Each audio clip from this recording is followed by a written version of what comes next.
السلام علیکم ورحمۃ اللہ وبرکاتہ۔ الحمد للہ رب العالمین والعاقبۃ للمتقین والصلاۃ والسلام علی رسولہ الکریم۔ اعوذ باللہ من الشیطان الرجیم، بسم اللہ الرحمن الرحیم۔ ومن یتق اللہ یجعل لہ مخرجا۔ محترم حضرات، میں نے پچھلے جمعہ جو تقریر کی تھی تو یہ بات بھی میں نے بتائی تھی کہ یہ جو کرونا میں حالات پیدا ہوئے اس میں دو پرابلم بہت بڑی ہوئی۔ ایک تو یہ کہ لوگوں کے اندر جو ہے وہ ڈر کا ماحول پیدا ہو گیا، ہر چیز سے خوف، سفر نہیں کرنا چاہتے ہیں، موت سے ڈر رہے ہیں۔ اور دوسری چیز جو بڑی پرابلم ہوئی ہے وہ یہ ہے کہ لوگوں کی روٹی روزی کا مسئلہ ایک بڑا مسئلہ کھڑا ہوا ہے۔ تو میں نے کہا تھا کہ انشاءاللہ اس جمعہ کو یعنی آج جو ہے میں انشاءاللہ وہ دوسری پرابلم پر ہم بات کریں گے کہ رزق کے بارے میں۔ دیکھیں، رزق کے بارے میں سب سے پہلی بات تو جان لیں کہ تین طرح کے مسائل کھڑے ہوئے ہیں۔ پہلا مسئلہ یہ ہے کہ کچھ لوگوں کی روزی لگی ہوئی تھی، ختم ہو گئی، ایک یہ پرابلم ہوئی۔ کچھ لوگوں کی تھی روزی اور وہ کٹ ہو گئی، مطلب اگر تنخواہ 10,000 ملتی تھی تو 5,000 ہو گئی، 4,000 ہو گئی۔ اور کچھ لوگوں کو جو روزی اور روٹی جاب جو تلاش رہے تھے وہ کوئی اپارچونٹی نہیں رہ گئی۔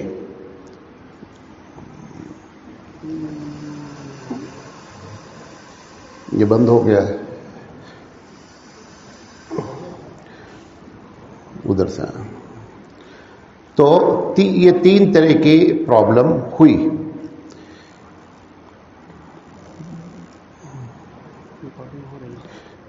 تو سوال یہ ہے کہ اللہ تعالیٰ روزی کو اس طریقے سے کیوں تنگ کرتا ہے؟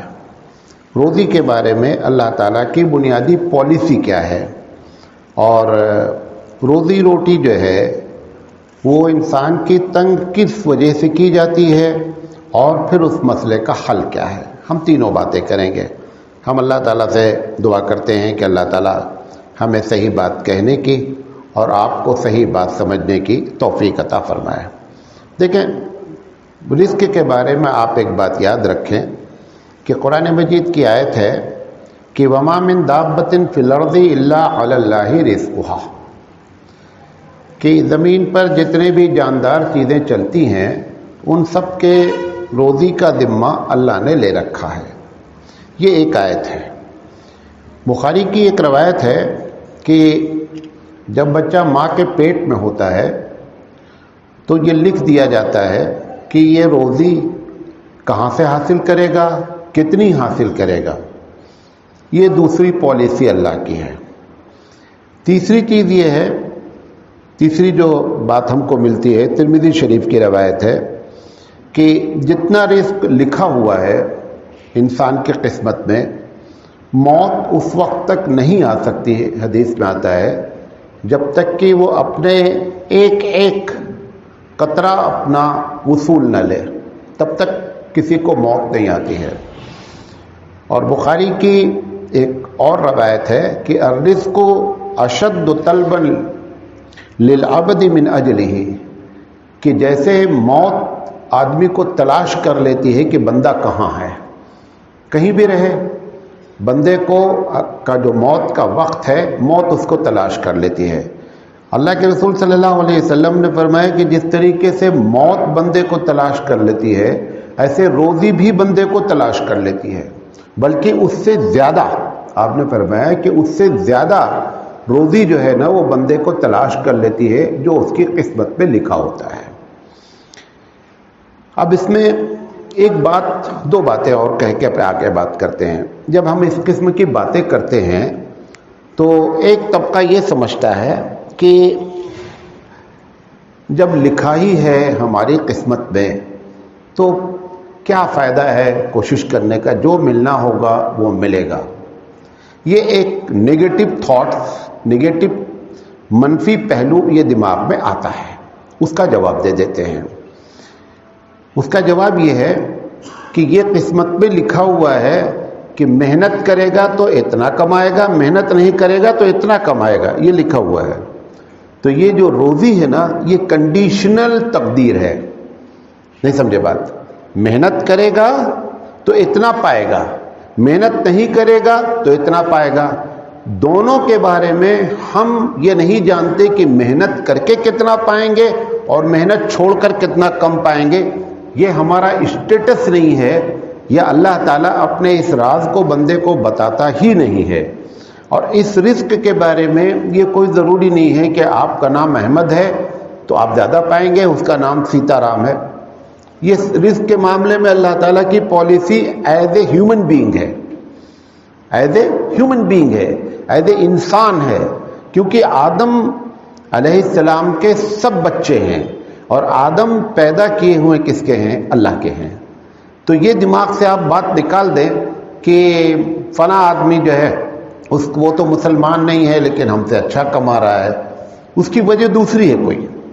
تو یہ دماغ سے بھی بات نہیں آنی چاہیے کہ جب میں نے یہ کہا کہ ماں کے پیٹ میں ہی روزی لکھ دی جاتی ہے تو آپ ہاتھ پر ہاتھ ڈال کر بیٹھ جائیں کہ جو لکھا ہوگا وہ ملے گا. نہیں، وہاں یہ بھی لکھ دیا جاتا ہے محنت کرے گا تو یہ پائے گا، محنت نہیں کرے گا تو یہ پائے گا. تو یہ ایک ڈاؤٹ پہلے کلیئر ہونا چاہیے. دوسری چیز یہ ہے کہ اللہ کے رسول صلی اللہ علیہ وسلم، طبرانی کی روایت ہے، ایک دم صحیح روایت ہے کہ اللہ کے رسول صلی اللہ علیہ وسلم نے فرمایا کہ کوئی آدمی اگر کوشش کرتا ہے کہ ہمارے بچوں کا پیٹ بھرے، یا کوئی آدمی کوشش کرتا ہے کہ ہمارے والدین کی ذمہ داری، رسپانسبلٹی ہمارے اوپر ہے، میں ان کی روزی روٹی کا انتظام کروں، یا کوئی آدمی یہ کوشش کرتا ہے کہ میں لوگوں کے سامنے ہاتھ نہ پھیلاؤں اور عزت کے ساتھ میں کماؤں، تو نبی کریم صلی اللہ علیہ وسلم نے فرمایا یہ ساری کوششیں اس کی ایسے ہیں گویا کہ یہ فی سبیل اللہ ہے. یعنی اللہ کے راستے میں جیسے کوئی کام کرے ویسے ہی اس کا یہ کام ہے. تو پتہ کیا چلا کہ جو بات کہی گئی تھی روزی تیری لکھی گئی ہے، لیکن کوشش آپ کو کرنا ہی کرنا ہے. اور ایک کوشش کرنے کی ایک وجہ اور بھی ہے، آپ کو یہ معلوم نہیں ہے کہ لکھا کیا ہے، یہ کسی کو نہیں معلوم ہے کہ لکھا کیا ہے، لہذا آپ کوشش کر رہے ہیں. لیکن یہ پکا جان لیں ایک توحید پرست کہ جتنی بھی کوشش کر لیں آپ، ملے گا وہی جو یہ لکھا ہوا ہے کہ اس کو کوشش کے بعد کتنا ملنا ہے، آپ اس کو کراس کبھی نہیں کر سکتے. اور یہ بھی جان لیں کہ اگر منیمم ایک لکھا ہوا ہے تو کچھ بھی آپ نہیں کریں گے تو بھی وہ منیمم مل کے رہے گا. یہ دونوں باتیں بھی ایک ساتھ ہم کو معلوم ہوتے رہنا چاہیے. اسی طریقے سے تو رزق کی یہ پالیسی ہے. تیسری چیز جو آپ سے بتانا چاہتے ہیں وہ یہ ہے کہ اللہ تعالیٰ رزق کو کیوں تنگ کرتا ہے، اسے کیا مزہ ملتا ہے. ایک طرف تو حدیث ہے، گرچہ حدیث میں سند کے لحاظ سے کچھ لوگوں نے کہا ضعیف ہے، کہ الخلق عیال اللہ، کہ پوری دنیا اللہ کا ایک کنبہ ہے، خاندان ہے. پوری دنیا اس کا ایک خاندان ہے. آپ اپنے گھر کو نہیں چاہتے ہیں. دیکھیں سامنے سونا ہے تو پیچھے چلے جائیں. ہلو مولانا، پیچھے چلے جائیں، وہاں ادھر بیٹھے، نہیں ادھر بیٹھے.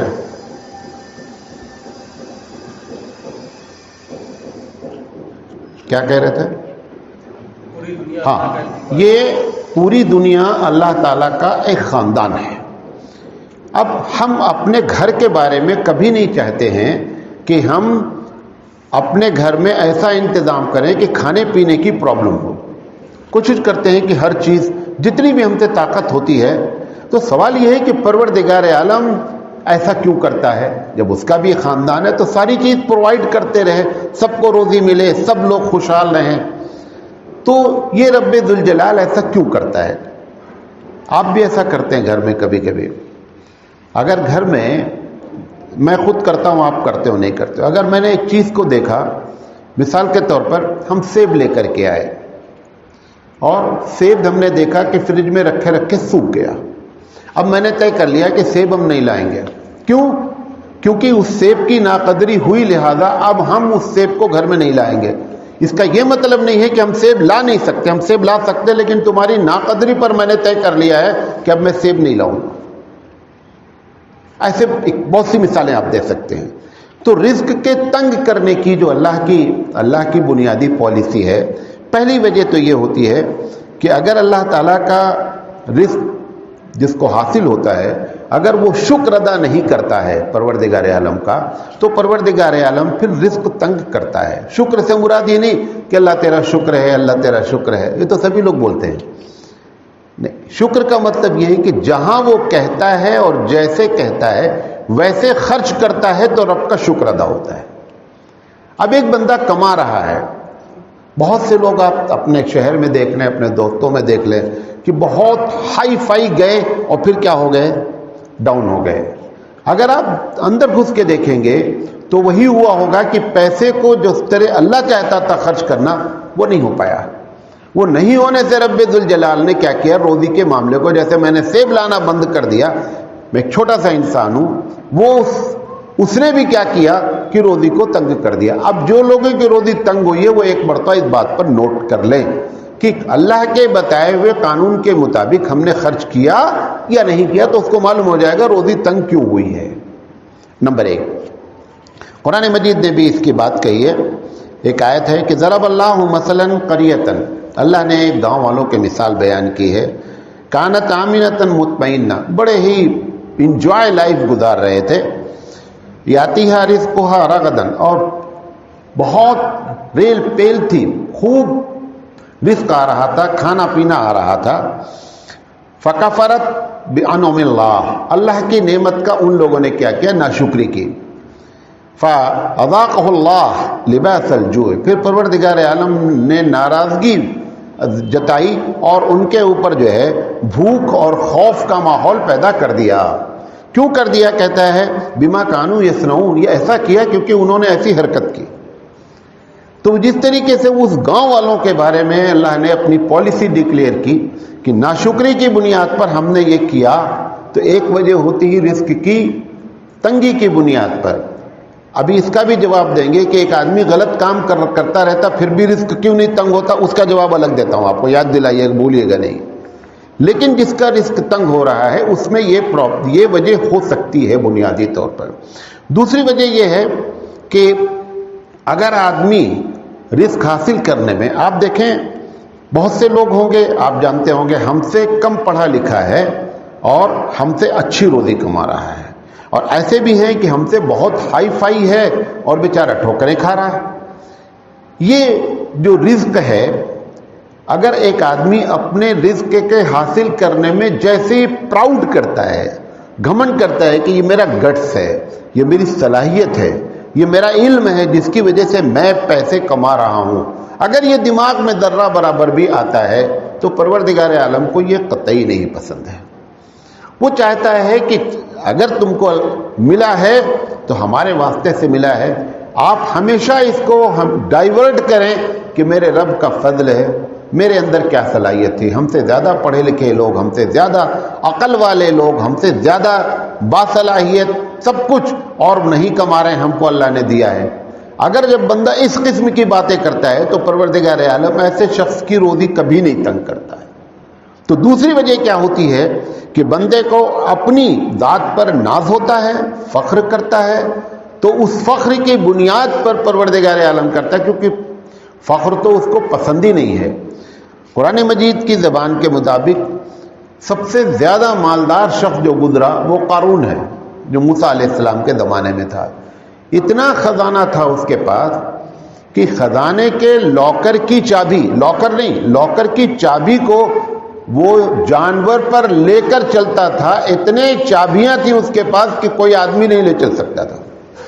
لیکن جب اس سے پوچھا گیا کہ یہ اتنا دولت، اتنی پیسے کہاں سے آئے، تو اس نے اپنی کالا جھاڑ کر کے کہا کہ یہ میں نے، میری صلاحیت ہے، یہ میرا علم ہے، یہ میرا گٹس ہے، میں نے کمایا. جب لوگوں نے کہا اللہ کے راستے میں، کہا تم جاؤ، تم بھی جاؤ کر لو، دیکھو تم کو کیوں نہیں مل جاتا. جب اس نے یہ بات کہی تو پروردگار عالم نے اس کہ اس کے خزانے کو جہاں، کیونکہ سب زمین میں رکھا جاتا تھا پہلے، سارا خزانے کو جہاں تھا وہیں دھنسا دیا اور آج تک اس کا پتہ نہیں چل سکا۔ بہت سے لوگ اس علاقے میں اس کا خزانہ تلاش کرتے رہتے ہیں کہ کہاں ہے۔ تو چونکہ اس نے اپنے اوپر ناز کیا، لہذا رب ذوالجلال نے، یہ دوسری وجہ ہوتی ہے کہ انسان کی روزی روٹی تنگ کی جاتی ہے۔ تیسری وجہ حدیث میں یہی وجہ نہیں ہے، یہ تو مجھے شارٹ میں بتانا ہے۔ تیسری وجہ یہ ہے کہ جو لوگ تجارت قسم کھا کھا کر کے کرتے ہیں، بولتے ہیں نا ابھی آپ نے، نہیں یار قسم خدا کی میں یہ 200 میں لایا ہوں، یہ جو قسم کھا کھا کر کے کرتے ہیں تجارت، حبیب مصطفیٰ صلی اللہ علیہ وسلم نے فرمایا کہ سامان تو بیچ لیتا ہے، قسم کھا کر کے سامان تو وہ بیچ لیتا ہے، لیکن برکت ایک دم ختم ہو جاتی ہے، اس کی روزی جو ہے تنگ ہو جاتی ہے۔ دیکھنے میں سیل ہو رہی ہے لیکن بار بار چلاتا رہے گا کیا تمہارا صاحب بہت بڑا بکری ہے لیکن برکت نہیں ہو رہی ہے۔ تو اس کی ایک وجہ یہ بھی ہو سکتی ہے کہ جس کی وجہ سے جو ہے وہ روزی تنگ ہو سکتی ہے۔ بند کریں آپ کو۔ اچھا، چوتھی چیز جو آپ سے بتانا چاہتے تھے کہ روزی کو جو ایسے حالات میں، کرونا کے حالات میں جو کچھ ہوا ہے، تو روزی کو کشادہ کرنے کی، روزی کھل جائے، اچھی جاب ہو جائے، اچھے پیسے آنے لگیں، اس کے لیے کیا ترکیب ہے؟ کبھی بھی کوئی آدمی آپ سے روزی کی شکایت کرے، آپ اس سے تنہائی میں پوچھیں کہ آپ نے اس ہفتے 35 نماز پڑھی ہے؟ ایک مرتبہ پوچھیں اس سے۔ قرآن مجید کیا کہتا ہے کہ وَأْمُرْ أَهْلَكَ بِالصَّلَاةِ، محمد صلی اللہ علیہ وسلم آپ اپنے گھر والوں کو نماز کے بارے میں کہیے اور نماز پر پابندی اختیار کیجئے۔ لَا نَسْأَلُكَ رِزْقًا، اور یہ اس کی وجہ سے ہم تم سے کوئی کمائی نہیں مانگتے، اس سے تمہاری کمائی خود بخود کھل جائے گی۔ ہم نماز کو جانتے ہی نہیں کہ نماز انسان کی روزی کو خوب کشادہ کرتی ہے۔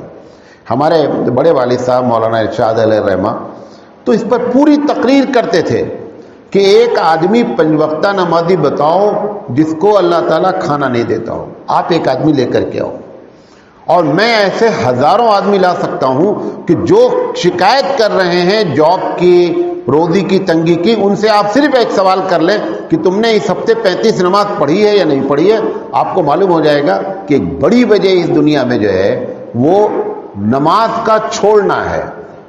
میں اسی مسجد میں مغرب میں یہاں پہ میرا اندازہ، حالانکہ ابھی لاک ڈاؤن کھلا نہیں ہے، اس کے باوجود 45 سے 50 آدمی رہتے ہیں مغرب میں۔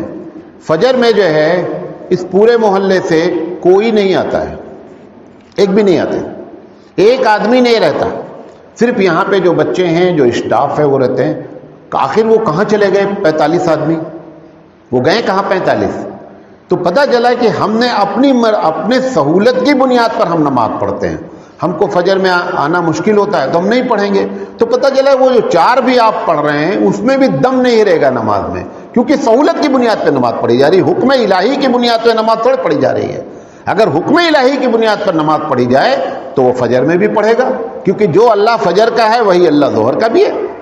تو ہم نے اپنی سہولت کی بنیاد پہ نماز، تو اگر روزی کی کشادگی چاہتے ہیں تو نماز کی پابندی کرنی پڑے گی۔